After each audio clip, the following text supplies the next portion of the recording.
오늘은 말씀의 살아있음을 경험하라 라는 제목으로 함께 말씀을 나누도록 하겠습니다. 한번 우리 왼손에서 같이 한번 인사 한번 했으면 좋겠습니다. 우리 들어오신 분들, 네, 그냥 이렇게 한번, 네, 같이 축복합니다. 사랑합니다. 인사 한 번씩 하시죠. 예. 자, 우리가 잘 아시다시피 하나님께서는 세상을 창조하실 때 당신의 말씀으로 창조하셨습니다. 믿으십니까? 하나님께서 우리를 말씀으로 만드셨다는 거예요. 그러므로 하나님의 말씀 안에 생명이 있고 또 능력이 있는 것입니다. 창세기에는 이 세상과 사람의 뿌리에 대해서 우리에게 이야기해 주고 있는데 이제 우리를 흙으로 만드셨죠. 그 히브리어 본 원 언어는 찌꺼미 더미 같은, 이 흙이라는 단어가 찌꺼기 더미 같은, 그렇게 해석이 됩니다. 그러니까 혼돈과 공허와 무질서와 결핍된 존재였다는 것이죠. 우리의 뿌리가. 그런데 하나님께서 빛이 있으라 하심에 빛이 있었다라는 것은 하나님께서 혼돈과 또 무질서한 세상에서 말씀으로 질서를 두셨다는 이야기입니다. 이 아름다운 창조의 그 모습을 요한복음 서두에서는 이렇게 기록했습니다. 태초에 말씀이 계시니라. 뭐가 계시니라? 말씀이 계시니라. 이 말씀이 하나님과 함께 계셨으니 이 말씀은 곧 하나님이시라. 그가 태초에 하나님과 함께 계셨고 만물이 그로 말미암아 지은 바 되었으니 그로 지은 것이 하나도 그가 없이는 된 것이 없느니라. 창조의 핵심은 말씀이었다는 거예요. 그 말씀이신 로고스 대신 예수 그리스도께서 함께 하셨고 성령님께서도 함께 하셨습니다. 그러니까 성경에 삼위일체라는 단어는 나오지 않지만 그 삼위 대신 하나님께서 삼위일체이신 하나님께서 함께 창조의 세계를 만들어 오셨다는 거예요. 말씀하는 순간 세상은 공허해서 질서가 잡혔고 혼돈에서 소망이 생겼고 죽음에서 생명이 드러나게 되었다는 것입니다. 그것이 창세기 1장이 이야기하고 있는 내용입니다. 아주 중요한 내용이죠.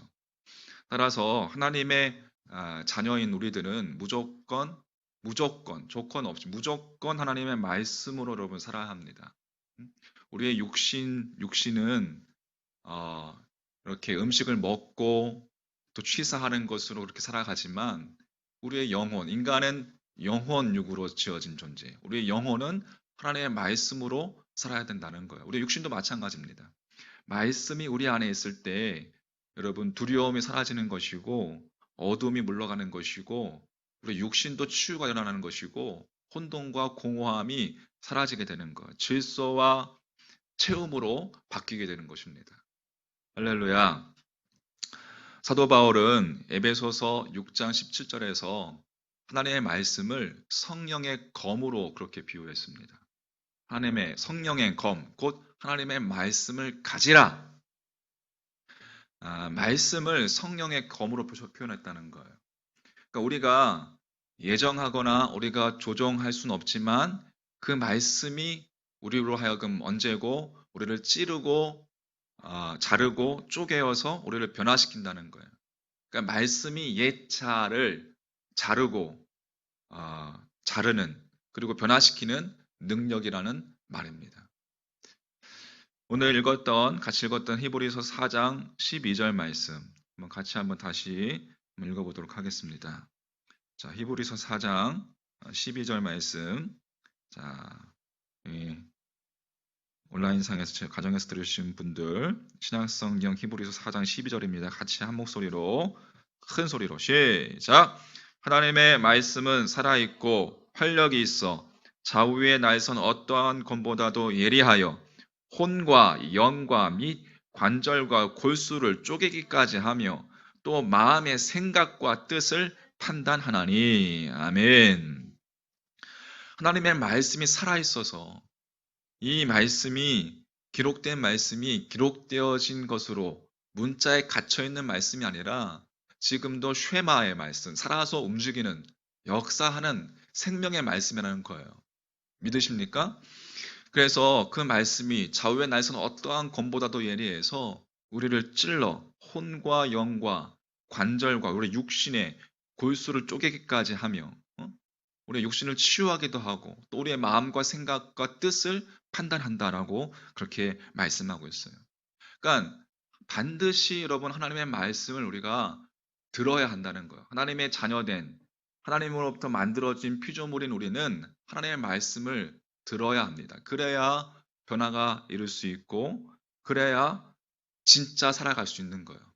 그런데 문제는 우리가 잘 듣지 못한다는 점입니다. 신약 성경을 보면 참 재미있는 표현들이 나옵니다. 요한복음 1장 5절 말씀에 보면 빛이 어둠에 비추되 어둠이 깨닫지 못하더라. 그러니까 빛이 비쳤는데 어둠이 깨닫지 못한 거예요. 마태복음 13장 9절 말씀에는 주님께서 귀 있는 자는 들으라 라고 말씀하셨어요. 귀 있는 자는 들으라. 그러니까 이 말씀 두 개가 공통점이 있습니다. 그러니까 빛이 비추고 있다는 사실과 말씀이 들려지고 있다는 것. 그러니까 단지 우리가 육신의 눈으로 보고 듣는 것이 아니라 우리의 영혼이, 우리의 영적인 영이 보지 못하고 듣지 못한다는 거예요. 가리워져서, 어둠에 가리워져서, 닫혀져 있어서. 그 이유가 무엇입니까?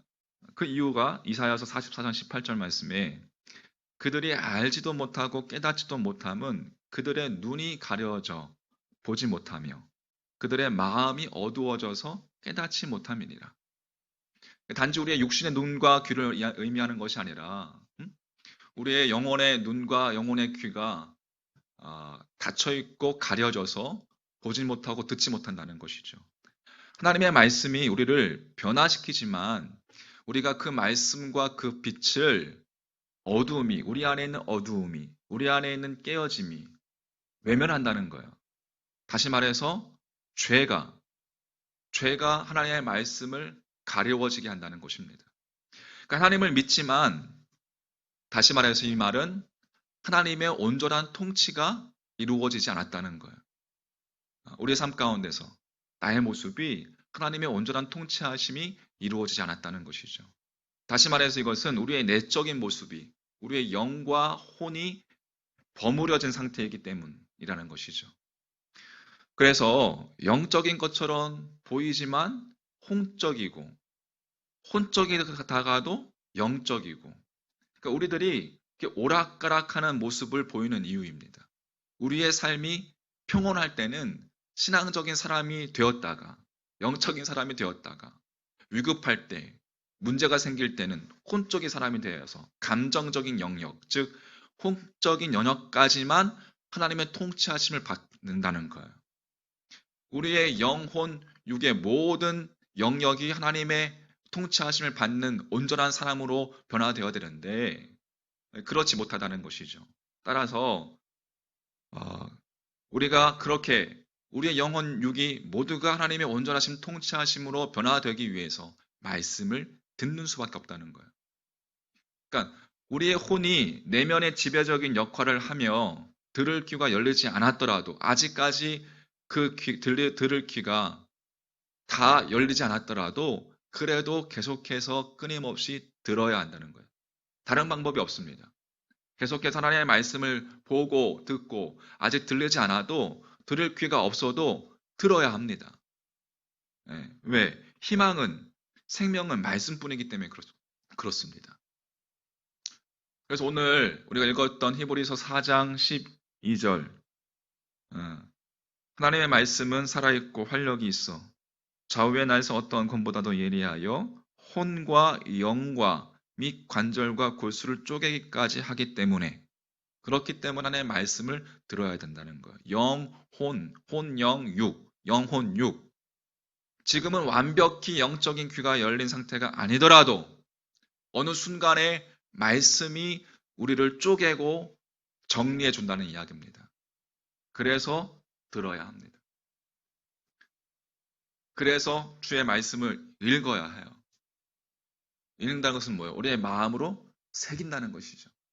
마음으로 자꾸 새기고 묵상하고 주의 말씀을 먹고 마시고 씹고 되새김질하고 다시 마음속에 간직했다가 끄집어내서 또 묵상하고 이러한 여러분 말씀의 묵상, 말씀 묵상이 늘 우리들 삶 가운데서 날마다 이루어져야 한다는 것입니다.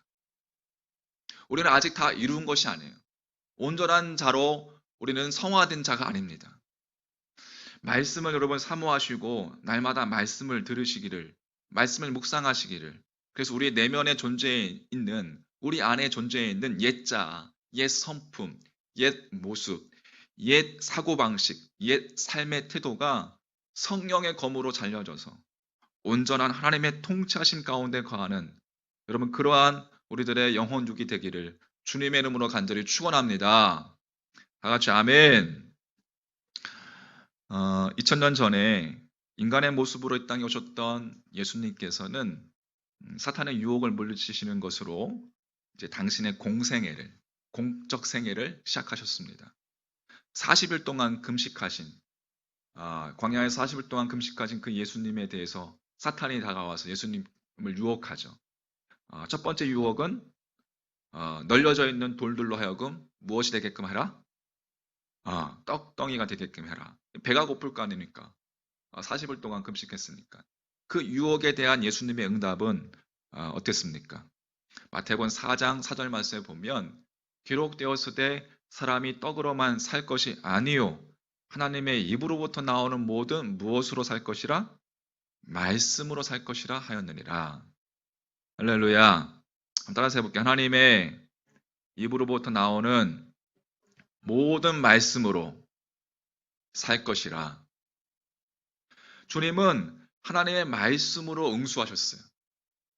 사탄은 또 이번에 두 번째 예수님을 성전 꼭대기에 세우고서 이 천하 만물을 만국 나라를 보여주면서 뛰어내릴 것을 요구합니다. 너가 정말 하나님의 아들이라면 하나님께서 천사를 보내서 뛰어내릴 때 안전하게 받아줄 거야. 그때 주님께서 또 답변하시죠. 기록되었을 때 주 너의 하나님을 시험하지 말라 하였느니라. 시험하지 말라. 그래도 사탄은 포기하지 말고 않고 이 예수님을 또 높은 산으로 인도해서 이제 천하 만물을 다 보여준 뒤에 자신에게 엎드려 경배하면 이 모든 나라와 영광과 권세를 다 주겠다라고 유혹합니다. 그러자 예수님께서 사탄아 물러가라. 기록되었을 때 주 너희 하나님께 경배하고 다만 그를 섬기라 하였느니라. 이렇게 말씀으로 또 사탄을 물리치십니다. 세 번에 걸친 사탄의 유혹에 예수님의 대응을 살펴보면 한번 묵상해 보면 사탄은 눈에 보이는 것으로 예수님을 유혹했습니다. 세상의 눈에 보이는 것으로 예수님을 유혹한 데 반해서 예수님께서는 눈에 보이지 않는 하나님의 말씀으로 응수하셨습니다. 물리치셨습니다. 다시 말해서 예수님과 사탄의 근본적인 차이가 명백하게 드러난 곳이 그 광야인데, 광야에서 시험을 받으셨어요. 광야인데 그 광야의 특징은 세상의 눈으로 봤을 때는 아무것도 보이지 않는 곳이죠. 아무것도 없기 때문에 광야, 황량한, 척박한. 여러분 히브리어로 광야가 잘 아시다시피 미드바르, 즉 하나님의 말씀이 있는 곳입니다. 하나님의 말씀이 있는 곳. 예수님께서 광야에서 하나님의 말씀을 보며 하나님의 말씀으로 사탄을 물리치셨다는 것입니다. 할렐루야. 세상의 눈으로 보이는 것이 아니라 영적인 눈으로 보일 수 있는 하나님의 말씀으로 사탄을 물리치셨어요. 사실 오늘을 사는 우리에게 있어서 여러분, 우리의 인생이 아무것도 보이지 않는 광야이지 않습니까? 우리 인생이 광야입니다. 정말 인생이라는 것은 여러분 한 치 앞도 알 수 없고, 뭐 1년 후, 한 달 후, 뭐 며칠 후, 아니 몇 분 후, 오늘 밤에 무슨 일이 어떻게 일어날지 아무도 모릅니다. 지금 우리는 분명히 눈을 뜨고 있지만 우리의 눈의 시각이 보여지는 곳만 볼 수 있죠. 우리의 뒤는 볼 수 없습니다. 저 벽 너머에 지금 무슨 일이 일어나고 있는지 볼 수 없어요. 그뿐입니까? 여러분, 분명히 우리 자신의 나의 것인데, 이 몸이 내 것인데, 내 몸임에도 불구하고 우리는 지금 우리의 몸속을 들여다 볼 수 없습니다. 지금 우리 몸속에 어딘가 병들고 있는지, 어느 장기가 허물어져 내리고 있는지 전혀 볼 수 없습니다. 기껏 이 순간 우리가 본다고 해봐야 고작 앞에 있는 이 시각에 펼쳐지는 것, 이것만 볼 수 있는 거예요. 이게 우리가 보는 것의 전부입니다. 우리가 보면 얼마나 보겠습니까? 생각하면 할수록 우리가 보는 것은 극히 드물고 극히 제한적일 뿐이고, 실은 따져보면 아무것도 보지 못하는 거예요. 우리는 아무것도 보지 못합니다. 이런 관점에서 인생이란 아무것도 보이지 않는 광야이죠.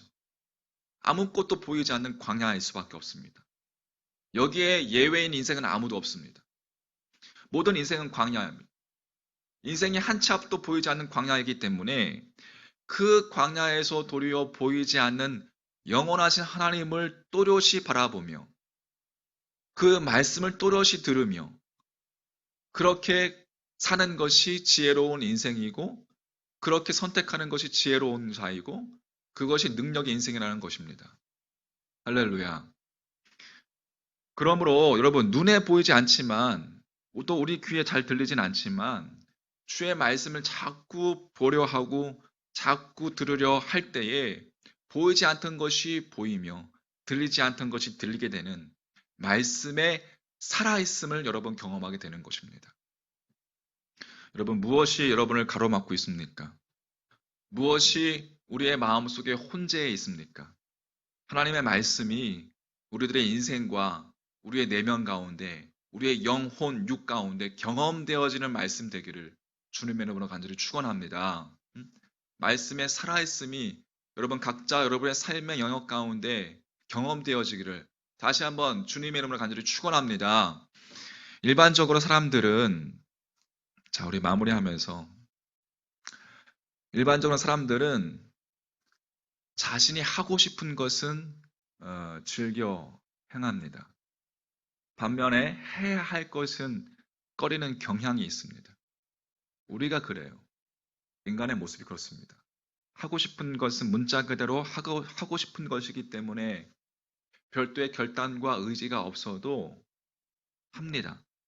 근데 해야 할 것에는 반드시 인간의 결단과 의지가 필요합니다. 해야 할 것. 그래서 반드시 해야 할 것들이 앞에 산더미처럼 많이 있는데에도 불구하고 우리는 그것을 결단과 의지가 수반되어야 하기 때문에 어려워합니다. 하고 싶은 것을 행하는 것보다 어려울 수밖에 없습니다. 그러나 결단과 의지를 다해서 단 한 번이라도 해야 할 것을 행하면 그 행함은 그 해야 할 또 다른 것으로 자연스럽게 이어지게 되는 것입니다. 그리고 그 과정이 처음에는 힘들지만 반복되는 과정 가운데 그 당사자는 그 해야 할 것을 행하는 삶의 가치와 의미를 행함으로 통해서 그 속에서 발견하게 되는 거예요. 그 순간부터 그 해야 할 것을 행하는 것은 더 이상 조금씩 부담이 아니라 기쁨이 됩니다. 그 해야 할 것의 가치와 의미를 경험한 그 사람은 그 해야 할 것이 기쁨으로 다가와지는 거예요. 해야 할 것을 행하는 것은 자기 자신의 가치와 또 자기 자신의 의미를, 삶의 의미를 높이는 것임을 확인하고 체험했기 때문에 그렇습니다. 그러나 이것은 해야 할 것을 여러분 결단과 의지를 다해서 단 한 번이라도 행하는 사람에게만 가능한 일입니다. 시도조차 하지 않으면 아무것도 일어나지 않습니다. 단 한 번의 행함, 그 자체로 행함은 끝나는 것이 아니라 그 행함은 또 다른 행함으로 이어지기 때문에 그렇습니다. 우리 새벽에 사도행전을 묵상하고 있죠. 사도행전에서 빌립이 유대인인 빌립이 사마리아 성으로 가서 복음을 전하라는 성령님의 이끄심 가운데 그가 그럼에도 불구하고 사마리아 성에 나가서 유대인과 사마리아인들은 철천지 원수가 같은 사람으로 취급하지 않는 그 사마리아인들에게 가서 복음을 전했습니다. 그렇게 단 한 번 행했습니다. 순종해서 결단과 의지를 가지고 마음에 내키지 않더라도 시도했습니다. 그 한 번의 시도로 말미암아 사마리아 성에 큰 기쁨이 임했습니다. 할렐루야. 치유와 회복이 일어나며 큰 기쁨이 일어났어요. 유대인이 사마리아인에게 처음으로 전도했던 첫 전도자로 기록이 되었습니다. 성령님께서는 그 빌립을 그 한 번의 행함을 통해서 또 다른 행함으로 이어지게 하셨습니다. 빌립을 데려다가 에디오피아 사람, 저 먼 광야, 예루살렘에서 70km나 떨어진 광야의 길을 가고 있는 에디오피아 내시, 그에게 빌립을 보냈습니다. 여러분, 이것도 내키지 않은 일입니다. 빌립에게 있어서. 이방인, 그것도 구슈인, 구수인, 흑인, 당시 우리의 머릿속에도 그런 편협한 생각들이 있지만 당시에는 더 그랬어요. 흑인이었고 또 넷이었습니다. 또 이방인이었어요. 그에게 유대인이 다가가서 복음을 전한다는 것은 쉽게 말해서 짐승과 같은 그러한 사람에게 복음을 전한다는 말과 똑같은 이야기입니다. 그러나 그 행함이 빌립의 사마리아 성에 전했던 그 복음의 행함이 행함으로 이어져서 성령님께서 인도해 주셔서 에디오피아 사람 그 내시가 복음을 통해서 구원받는 역사가 이방인 최초의 구원받는 역사가 일어나게 되었습니다. 그리고 물이 있는 곳에서 세례를 받는 놀라운 역사가 사도행전에서 기록되어 있었죠. 여러분, 행함은 단 한 번의 행함 그 자체로 끝나는 것이 아니라 행함은 행함으로 이어지기 때문에 그러므로 시도가 중요합니다. 신앙생활도 마찬가지. 그리스도인들은 하고 싶은 것만을 행하는 사람은 아닙니다. 하고 싶은 것만 행하여서는 말씀을 쫓는 거룩한 삶이 불가능합니다. 그리스도인은 말씀에 순종하여 해야 할 것을 결단과 의지를 다해서 행하는 사람입니다. 시도하는 사람이란 말이에요. 말씀을 쫓아서 해야 할 것을 결단과 의지를 다해서 행할 때에만 이것이구나 하고 은혜를 경험하게 되는 것이고 이것이구나 가치와 의미를 발견하게 되는 거예요. 이것은 생각만으로는 결코 이루어지지 않습니다. 단 한 번이라도 결단과 의지를 다해 해야 할 것을 행할 때에만 가능합니다. 시도할 때에만 가능하다는 거예요. 우리 사랑하는 예수 따라가는 교회 성도 여러분, 말씀의 살아있음을 경험하기 위해서 누구보다도 내가 해야 할 것에 대해서 여러분, 내가 잘 알고 있습니다. 여러분은 잘 알고 있습니다.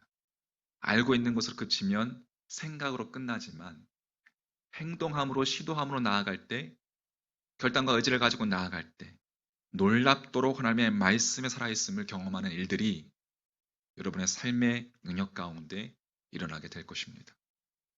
할렐루야. 말씀에 순종하는 행함의 문을 열고 나아가십시오. 할렐루야. 그 문 앞에서 기다리고 계신 그 문 앞에서 성령님께서 기다리고 계시고 성령님께서 인도해 주실 것입니다. 성령님의 그 인도하심 가운데 마땅히 해야 할 일을 행하십시오. 하나님께서 여러분의 삶을 통해서 우리 모두의 삶을 통해서 또 우리 예수 따라가는 교회 공동체를 통해서 당신의 놀라운 섭리를 이루어 가실 것입니다. 할렐루야. 다 같이요. 가정에서 아멘. 아멘. 정리합니다. 하나님의 말씀은 우리를 변화시키지만 우리는 그 말씀과 빛을 외면합니다. 하나님을 믿지만 온전하게 하나님의 통치가 이루어지지 않은 상태이기 때문에 그렇습니다. 그래서 우리의 삶이 평온할 때는 신앙적인 삶이 되었다가 위급할 때는 홍적인 사람이 되는 것. 하나님의 통치하심을 그 영역까지만 받아들이기 때문에 그렇습니다. 영혼, 육. 영적인 것처럼 보이지만 혼적이고 혼적에다가 영적인 이러한 모습이 아니라 지금은 완벽히 영적인 귀가 열린 상태가 아니지만 그럼에도 불구하고 말씀을 사모하고 말씀을 듣고 우리 내면에 혼재해 있는 옛 자아, 옛 습관, 옛 성품, 옛 사고방식, 옛 삶의 태도가 그렇게 말씀으로 성령의 검으로 잘라져서 온전한 하나님의 통치하신 가운데 거하게 될 때 우리의 영혼 육을 통해서 하나님의 역사하심이 일어나게 될 줄 믿습니다. 할렐루야. 그렇게 여러분의 삶을 통해서 하나님의 놀라운 살아계심의 말씀의 살아계심의 역사하심이 또 하나님의 그 손길이 우리 모두의 삶 가운데 우리 모두의 삶에 각자 주어진 영역 가운데 살아계신 하나님께서 역사하기를 주님의 이름으로 간절히 축원합니다. 다 같이 화려하지 않아도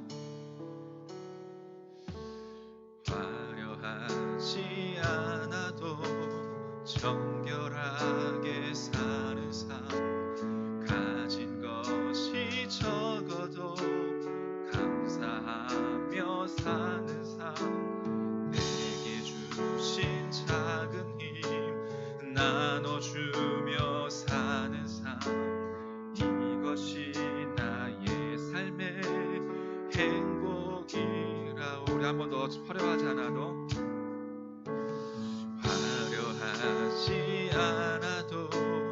정결하게 사는 삶 가진 것이 적어도 감사하며 사는 삶 내게 주신 작은 힘 나눠주며 사는 삶 이것이 나의 삶의 행복이라오. 이것이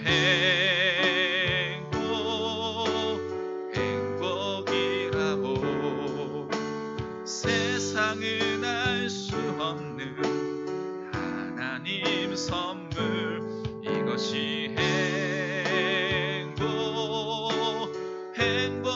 행복이라오.